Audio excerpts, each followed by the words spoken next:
You may be wondering why I'm playing with my organ in a crowded church. Well, this is Gamesmaster, television's only video game magazine show, coming to you from the only church in the country where Harry Seacombe is too fat to fit through the door. But nevertheless, we've managed to squeeze an ample portion into tonight's slot, with news, tips and game reviews guaranteed to have people stealing from their parents' purses to purchase them. But we'll begin tonight with our initial game-playing challenge, and to detail it, I hand you over to the celestial godfather, the Gamesmaster. Hello. How kind of you to join me once again. I have to admit to being rather pleased with the 3 little challenges I've managed to concoct for you this week. To tee us off, we take to the fairways and putting greens of top players' golf. If you wish to complete my challenge successfully, you will need to play the first 3 holes of the country club course in level par. Best of luck. And attempting to keep his balls out of the bunker and in the holes in our first challenge is Mark Boduano.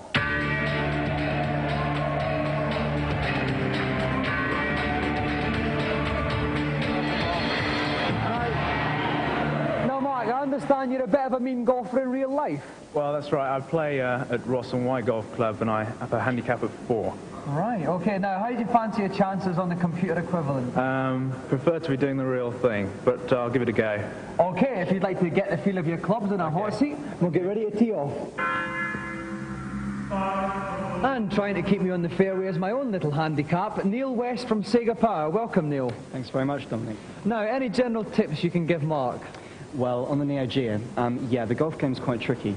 Basically, he's just got to make sure he stays on the fairway. That's the most important thing. And another little piece of advice is don't trust the caddy. They may look very, very pretty, but they often tell you completely the wrong thing. Okay, then. Are you ready, Mark? Yeah. Then go to your caddy who's waiting for you at the first hole. Okay, now on this first hole, he's obviously, what's he going to try and do with his first shot? Okay, well, first of all, he's taking a wise precaution of having a look about the course before he starts, yeah? He's got to set himself up for his shots, and so he'll have worked out that he needs a shot onto the first fairway. Let's see if he's made it. Wax that one. Oh, my dear, he's hooked that a little bit, but it's sneaked very, on the fairway. Onto the fairway. Well, very risky shot, but it's paid off a bit. It has paid off indeed. He's now set up very nicely indeed. Okay, now we're coming up for the second stroke here. Okay, he's using a 4-iron, and he must, right, this meter up here, he's gone for a 100% strength shot, which is quite risky, because he now runs the risk of either slicing or hooking it. Oh, is it going to run out in the fairway green? Yes, it's on the green. Oh, no, it's got too far. Oh, my word. Just slipped off of the green there into the rough at the side, but nevertheless, quite a good stroke. Almost an excellent shot. Very, very good indeed. He's picked himself a sand wedge, a little chip shot. Delicate chip. Oh, my word, he was nearly sunk it there. But he's left on the green for his par putt. Okay, he's got to get a par to stay in the running for the challenge. He's got a par each hole, so it looks like he's okay on this one, if he can just sink this putt. And it's in there! He's done it. So now we're going on to the second hole. Quite a tricky, thin little hole, this one, Neil. Yeah, that's right. There's a couple of really nasty bunkers, and if he really takes a swipe and mucks it up, he's going to end up in the sea. He's picked himself a 1-wood, and off he goes. 100% whack. Oh, and he wallops and that one. And it looks to be doing okay. What a nice stroke. Couldn't have been much better, could it? Lovely first stroke there from 213 yards. That really is a very good shot. Okay, now he's going to whack it again there. Is he going to stay on? Oh, he may have just over the net. He may well be going for the bunker here. And just on the rim of the bunker there, Neil. Very dangerous. This guy's got luck on his side. Yeah, 90 yards. The sand wedge would actually do it, yeah? Or he's going for a pitching wedge as it happens. Give him a little bit more lane. That's right, especially when you consider he's in the rough. Right. Nice lofted club. Here we go. This one should sail straight up in the air. Yep, there it goes. You can follow the shadow on the ground. Right. And is it going to creep on the green just about? He might. Oh, no, he didn't make it. Oh. It's in the rough. That was bad luck. But again, that was only his 3rd shot, and he's got another 2 to get it in. He's still on course. And to win the challenge, all he has to do is stay on par. That's right. A nice little chip up. Oh, my word, it could be going in. Oh! That was a beautiful little shot. And he should be set up here for the par, Neil. He should. If he misses this, he'll never forgive himself. Green slope, uphill to the right. Okay, look at the slope in the bottom left-hand corner. Right. You can see that the green's sloping from bottom left to top right. So a bit more power required. Bit more power. Oh, no, and he's missed it. Too much. Oh, my word. And now he's left himself a dreadful shot to try and get back. This is a very tough shot. Just a little bit too much power in this putter. Yeah. Beginning to feel the pressure, I think. So we really must... But he did it. Right. Okay. Now it leaves it very interesting because he must have a birdie on this final hole, Neil. So he's really got to get on the green with this opening shot. He certainly has. And he's giving it a whack. Come on, he could be... Oh no, it's falling a bit short. Oh no, he's going to go in the bunker. Now this is his last stroke, Neil. Basically, he's going to need a miracle from this position. He certainly is. It looks as if the only thing he'll come away with is a dinner date tonight. Okay. Oh, good. Oh no. Oh my word, it's got the ones. Oh no. So that means that Mark has gone over par and his challenge has sadly ended in abject failure. Bad luck, Mark. You started off very well, parred the first hole, but then it seemed to be when you got onto the green your trouble started. The nearer you got to the hole, the more nervous you got. I really couldn't judge the pace of the greens at all, and I've just messed up. Okay, well, we've very much enjoyed having you on the show. Have you enjoyed it, Mark? Yes, thanks, Dominic. Okay, a round of applause again for our gallant contestant, Mark Bonavano. And while Mark treads back to Ross-on-Wye for a sad stroke or two on his own, we're going to cast our eyes over the latest reviews. This week we take to our TARDISes and have a look at futuristic games. First up on the Amiga, fight through claustrophobic corridors of furious facehuggers in Alien Breed. The scenery is very detailed, a lot of interesting lighting effects, which work quite well. I enjoyed the game, but basically it goes on the same, like shooting the monsters. The same monsters appear all the time. Well, Alien Breed is very atmospheric, but if you're looking for an involved space adventure to blast away at for a while, you're going to be disappointed because it's the same a lot of the time.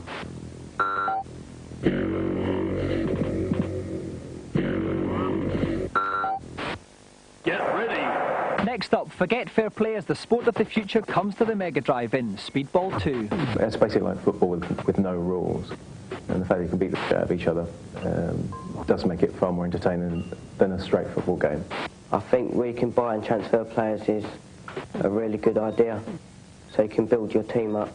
I'd definitely recommend it. If you've got a Mega Drive and you've seen the Amiga version and interested in it, then you'll still find it a wholesome game that you can really get stuck into, even if there are a few presentation quirks that don't make it quite as good. Play!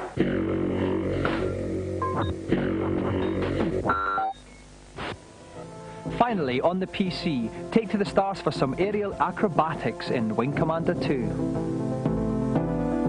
There's a lot of flash presentation and a lot of attempt to create an atmosphere with the graphics. And the thing is, when you get down to it, the graphics is all there is. There's not a lot of depth to the gameplay at all. Looks all very nice, but incredibly boring to play. Very, very dull.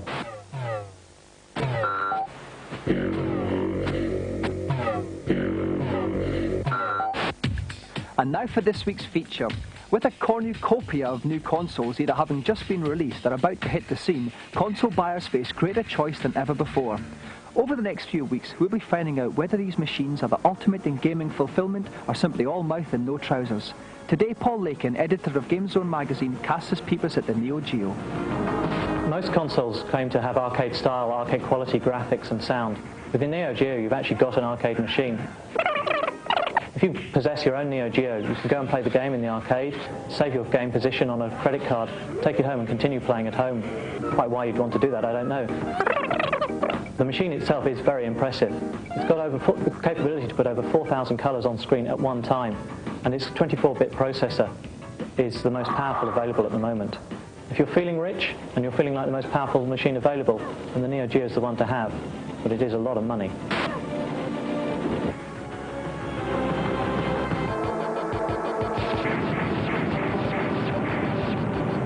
If you'd like more information about anything in the programme, you can call the Gamesmaster Club. We'll give you the number at the end of the show. A couple of stonking games there. Now, about this time every week, I don't half fancy a celebrity challenge. Well, this week is no different. To hear all about it, let's call up Gamesmaster. Nice to see you again. I do hope you enjoyed my last little jaunt. For my second challenge this week, I thought we might take to the piste with Ski or Die. A most amusing little game in which carefree young stunt skiers, or hot doggers as I believe they're called, perform dazzling aerial acrobatics. You will have 3 jumps with which to impress the panel of 6 judges. Marks are awarded for speed, altitude, difficulty of maneuver, and grace.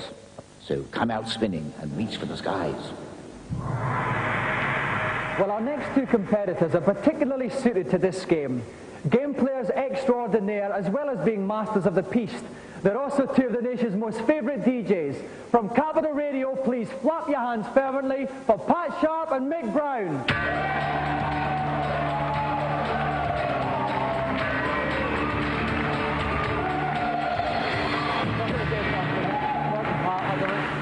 Now, Mick, first of all, how long have you been a joystick waggler? Well, I've been a joystick waggler for quite a few years. I was once arrested for it, but ever since I took up this, I've found that you can't get arrested for it, so it's been quite a few years. Okay, now, Pat, we know you're a games fan as well, but you're also quite a big skiing freak also. Yeah, as you said, Dominic, you know, going on the piste is fun, but it's the old après ski that I prefer, just taking it easy, but I'm going to give it my best shot today. Okay, now, I know there's a bit of rivalry between the two of you. I have to ask you, Pat, can you take Mick? I'll have to ask my wife first. Okay. To find out who wins the celebrity battle of the joystick tuggers, join us after these messages.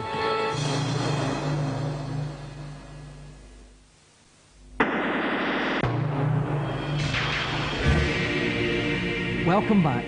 We're getting ready for the battle of the DJs here. Mick Brown against Pat Sharp in an aerial skiing contest.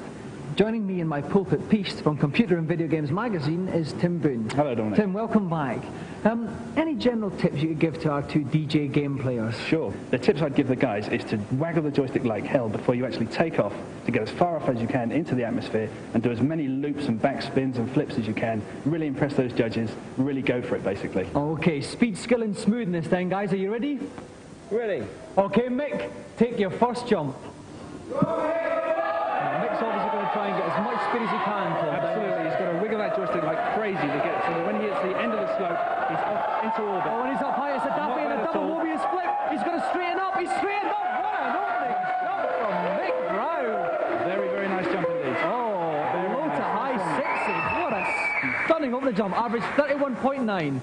And now, Mick, take your second jump. What's he jump out? So he's going to try and build up as much speed as possible. He's coming tearing down there, off the lip of it, and it's up.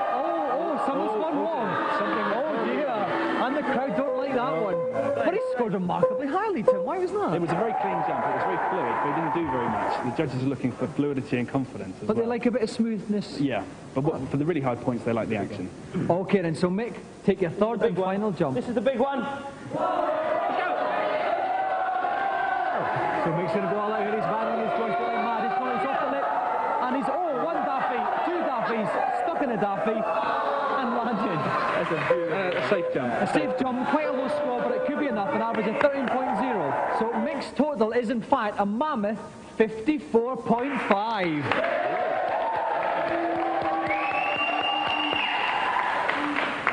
Well, Tim, Pat's going to have his work cut out to match that. How would you advise him to take each of his jumps? I think that he should put some points straight down by doing a straightforward jump on the first jump. And if that's successful, really go for it. I'm talking about a triple loop, possibly. Okay, let's see if Pat takes your advice. Pat, when you're ready, take your first jump. And there goes Pat down the slope. He's getting as much speed as he can. He's up the top. He's done one up. He's done one up. This could be a big one.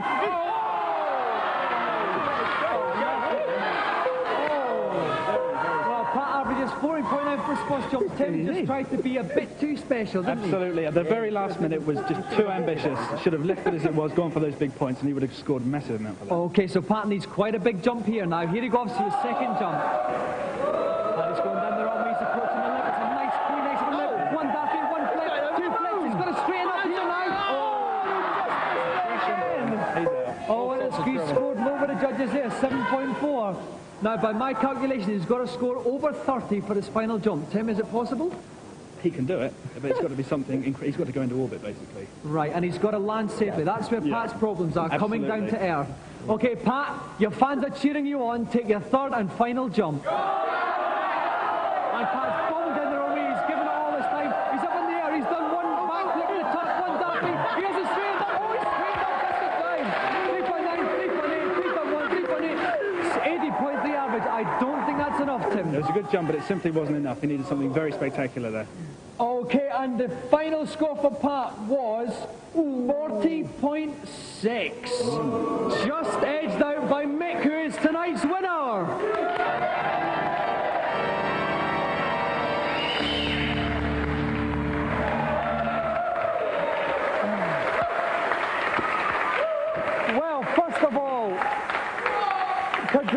Congratulations, Mick. Incredibly smooth jump in there. How did you manage to trounce Pat so thoroughly? Well, it was all down to training. You know, I was out at Hampstead Heath the other night, and it all kind of worked well. You know, it was a bit cold, and it was great. It just paid off training. Okay, well now, Pat, you did some very fancy work, but you just seem to be trying to do a bit too much there. Well, my jumping's a bit like my jumper, really, a bit too much, so that's why. I can quite agree with that. Yeah, that's the thing. Well, I'm afraid, Pat, that you've missed out on our star prize, which goes to Mick. Now, Mick, it's even better than a car. I'm sure you've won many awards for DJing, but none as special as this. Trip around the world? Our special, huge, golden Gamesmaster joystick!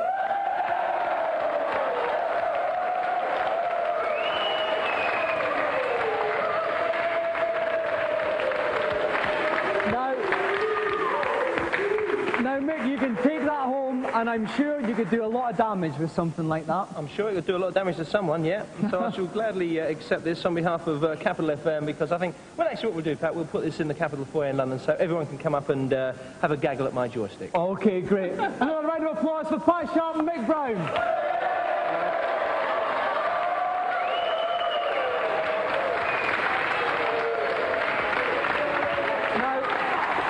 Now, Pat and Mick obviously have their problems. We can't help them. However, if you do have a problem on a computer game, send it into Gamesmaster and we'll see what he can do about it in the consultation zone.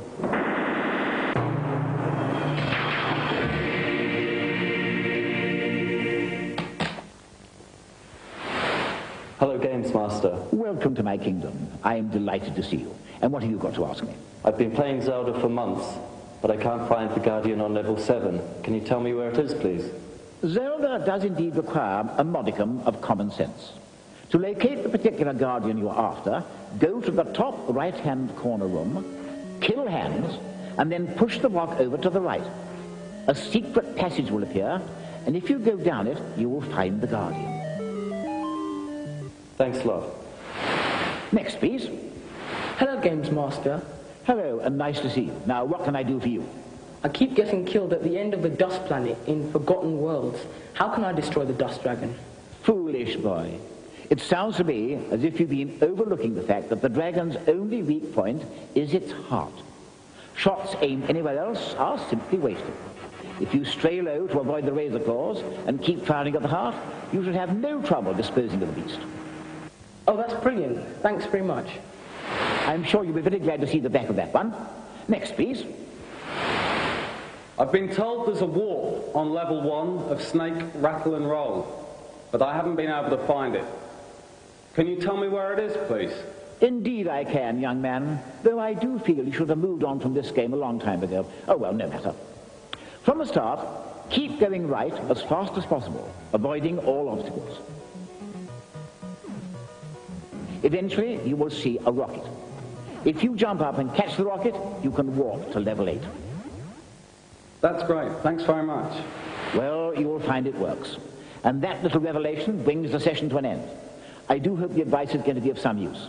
Goodbye for now.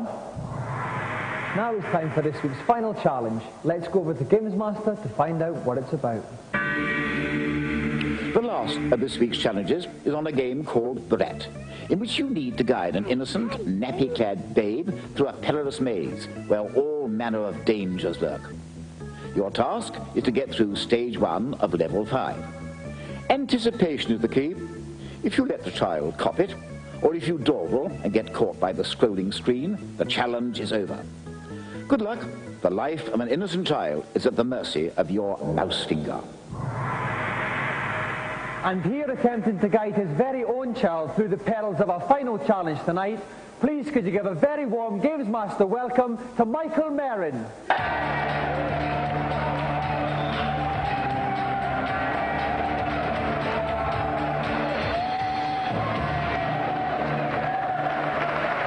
Welcome to Gamesmaster, Michael. Nice to be here. Now, I think this is an incredibly tough game. Are you confident about it? Just slightly, not very much though. Right, have you been practicing a lot though? For a few days.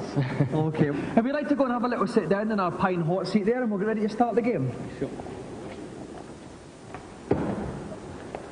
Joining me again as co-commentator is the lovely Tom Watson from Renegade. Welcome back, Tom. Evening, Dominic. Tom, what should Michael's general tactics be on Brat? Particularly on this level, what he has to watch out for is the screen scrolling down and knocking the character off. Right, okay, Michael, are you ready? Get guiding that baby. Okay, what's the first obstacle he must overcome here then? Well, the first thing for Mike to watch out for, Dominic, is the shark, which we can see in the bottom right. What he's doing at the moment is he's picking up as many of these items as he can find. He'll need to use a lot of them later on. As you can see, he's put a triangle down there, which will stop the screen from scrolling down. This gives him more time to plan, to put out the items which are going to stop things. He's put some meat in the river. That's taken the shark out for a while. Okay, now he's coming at a crossroads here. How could he go over these gaps here? Oh, he's building them bridges. Yeah, he's building the bridges. You can see at number 5 above the bridge icon in his control panel. That shows how many he can A little fellow there has had a little prick and he's disappeared. He has indeed. He's gone sailing upwards. Now he just has to watch out now for getting around this. There's a slide coming up, and he's using his dynamite to blow up the bricks. He's got another shark to take out. And is that a submarine he's about to pick up? That's a submarine. He's going to need that a little bit later on. Yes. Okay, so how is he doing now at the game? He's doing pretty well. He's probably about halfway through at the moment. He's stopped on the edge. He's distracted the shark with some meat. Now he's given an instruction to the character to go on further. Right, what's this in the bottom here? Oh, that's gone as well. Now, how far is he through the game, Tom? He's about halfway down there. I think he's doing extremely well. Picking up items. He's got a bone there. Will that come in useful? The bone will come in useful right at the end of the level. Now he's going to slide down this. He's put a stop token down. He's missed it, and there he goes.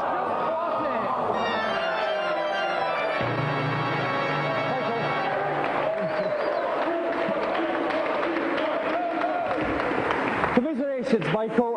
Talk us through. You were going very well, but then what went wrong?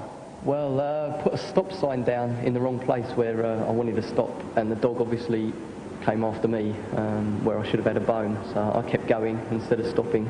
Right, well, you had the bone but didn't quite get a stop sign in place. Yeah. Well, have you enjoyed yourself anyway, Michael? Yes, it's been great fun, yeah. Well, we've certainly enjoyed looking at you. Thank you very much again, Michael Merrin.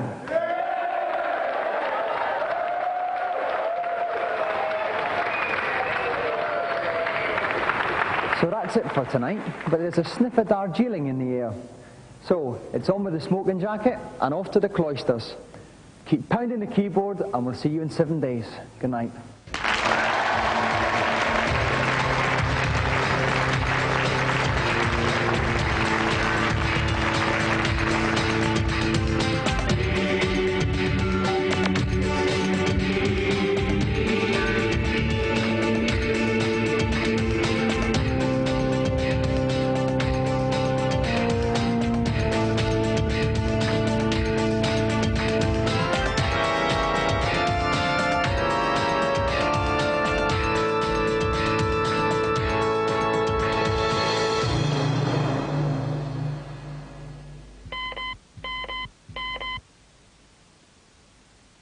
Now for those details about the Gamesmaster Club.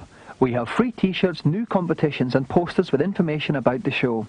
The number to call, and please dial carefully, is 0891 600 123.